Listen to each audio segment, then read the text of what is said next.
And we're working now. Right, I think. Awesome. Hello, welcome to day one of the Spark Change Challenge for August. I am very excited to be kicking things off, even though there were several moments of dread over the weekend when I started to go, what have I gotten myself into again? Um, but so far so good. So hopefully you've had a chance to see some of the resources that I've shared into the Facebook group, and that was included in the self care mailing list, or the Spark Change mailing list last night.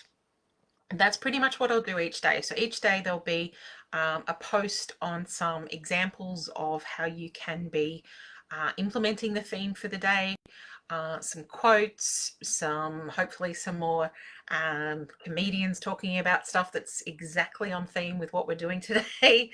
That was very handy. I loved Sarah's approach to saying no. I thought that was quite brilliant and quite perfect for what we're talking about.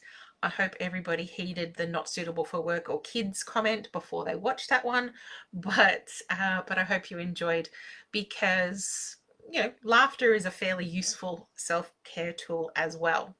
So I thought today's theme was on safety and boundaries, and this one strikes me as funnily enough, from the webinar that Jackie did for us last month on sleep and neurodivergent folk, that idea of, for all of us, biologically, physiologically, we're primed to stay awake if we don't feel safe. Our bodies will try and keep us alert. It'll keep that cortisol pumping. It'll keep that adrenaline going if it doesn't feel like it's safe to fall asleep. And so if you think about it in those terms, taking care of that, taking care of yourself, nurturing that feeling of safety for yourself is essential to a fairly fundamental and important aspect of our physical care, as well as our mental health and well-being. If we don't feel safe, then you don't sleep so well. If we don't feel safe, you're always hyper vigilant, you're always on alert, you're in that chronic stress state. This doesn't do good things for our digestion. This doesn't do good things for our ability to learn and just function as a human being. It doesn't do good things for our ability to connect to other people. And one of the most effective ways to increase safety in terms of what's within our control is by putting in regular, consistent boundaries and enforcing those boundaries, as difficult as that can be at times, and it can be really, really difficult. Um, but I thought I will, as I said I would. I don't want these to be too long, because I don't want you to distract you from doing what you need to do to look after yourselves. But my wins for today, or how I made use of the Sparks program, protocol, acronym, whatever we want to call it.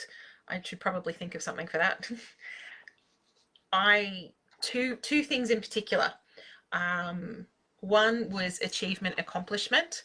So I've found having this around just prompts me to think about things in these terms, and this is the kind of change that I really wanted to talk about and work on with this challenge. Is it's not about trying to fit more stuff into your day. It's about shifting the mindset and getting into the habit of doing these things as part of your day anyway, or noticing when you're already doing them.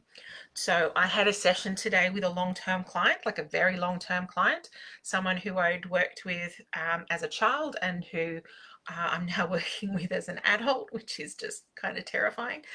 Um, and this was a child with very complex trauma history, and that I worked with for a long, long time, where progress was very, very slow, and it took a lot of good supervision and a lot of good support to help me feel that I was getting anywhere with this client, when really it was the relationship and the trust that we built up over years that did most of the work. Um, and I had this session with her today, and she she called me out on some stuff around about self-care, which is, irony upon ironies. But we were talking about some of the difficulties that she has implementing self-care, because that was never modeled to her as a child. That inner child that she carries now as an adult is a reflection of the child that was neglected and abused when she was an actual child. And when that happens, we don't have a good model of how to take care of that inner child, because they've never seen it or felt it in action. And often when someone does try and nurture that part of us, we feel suspicious and like, what do you want? So even if we're trying to do something nice for ourselves, the reaction can actually be, wait, what's happening here? This feels uncomfortable. So we're talking about that kind of thing. And she said, wait, you're not very good at this stuff either. What's wrong with your inner child? I have known her for a long time, so it was not as brutal as it may sound. It was pretty brutal. And I was just, I was so proud. I was so proud of how far she has come, of um, how insightful she has become, on how good she is at calling out stuff as she sees it. um, it was amazing to witness. And after I finished that session, I actually consciously allowed myself to spend a bit of time thinking about how far she has come, and my part of that journey with her, and what a privilege that has been, and what a massive accomplishment on her behalf, but also on my behalf. This was not an easy client or family to work with.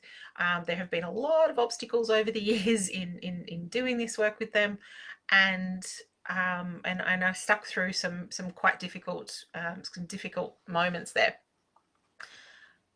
and it felt really nice to stop and pay a bit of attention to that.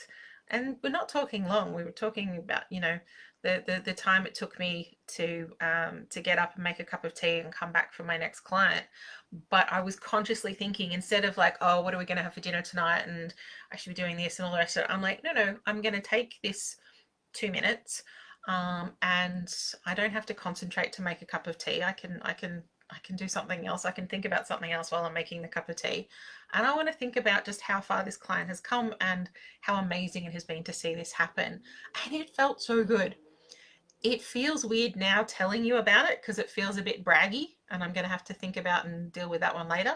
But um, I feel like this is the type of thing that I really want to get across to you guys, that we're not trying to reinvent the wheel, as the saying goes. We're not trying to shake up your entire life and say you can only see 2 clients a day, and the rest of the time you've got to be doing yoga and having massages.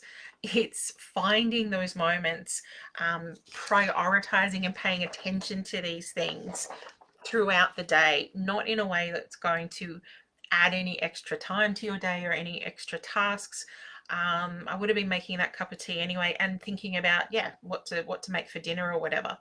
And it would not have been anywhere near as recharging or felt as good as consciously going, no, I'm going to spend these minutes thinking about this from that achievement and accomplishment perspective. The other thing for today was, because today's theme was safety and boundaries, and I had a relatively full client and meeting day today. Well, it was a full day. I will say that it was a full day, and I something came up, and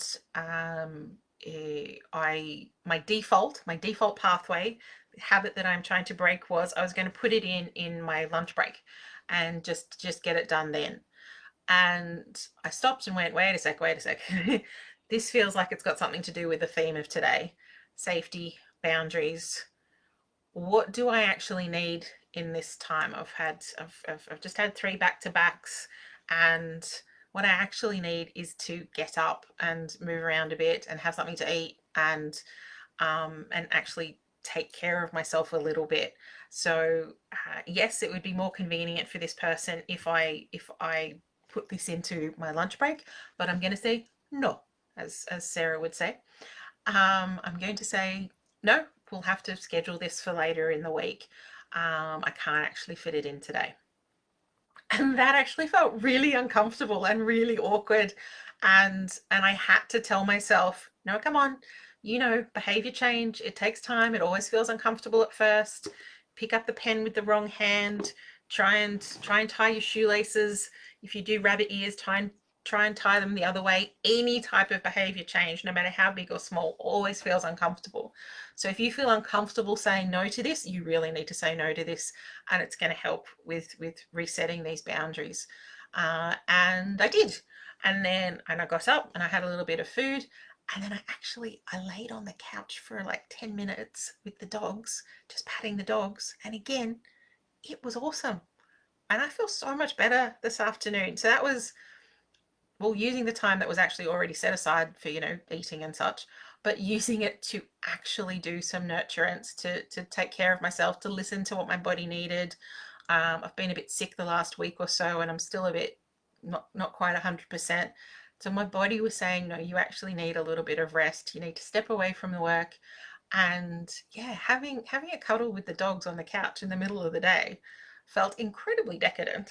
And we're now at 6:30.